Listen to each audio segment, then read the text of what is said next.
maghimog kitang mga lakang na nagkapiling na ito sa itong mga kaliwatan ay ka na may importante na itong target sa kinabuhi. Kita na ba? Matod pa sa itong ako. Kung nanakay mo ng replano, nanata sa departure area.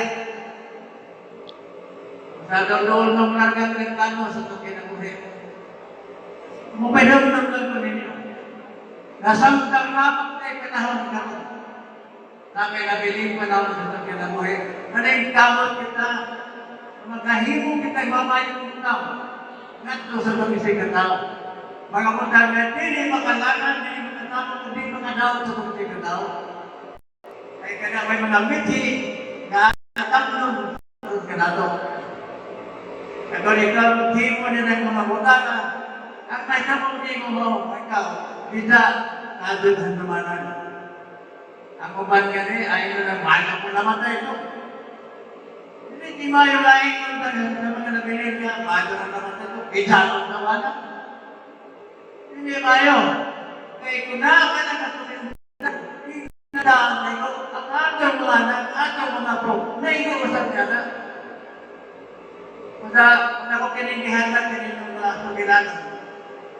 Gamot kita, samtang gamot kita, panahon sa mga kinabuhi, na maghimong kita kumabot na, kalipay yun, di kaamot na ng siya katao. Hindi kayo makasakit ng makadaw ng siya katao. Kaya lagi, ako na ngayon mo lang sa kinabuhi, hindi buhat sa tao, makay nindot na kandong mga tao, na nabilin mo ng kaniya. Kaya nga nakatapang karoon palihong, ihatod na ito sa mga kawalan kan pariho na tubay na ron. Nga umahimo. Pagpunta sa kasto sa tumang kanila, kamay na una, kung kamaya, nato sa kamisig kaingon.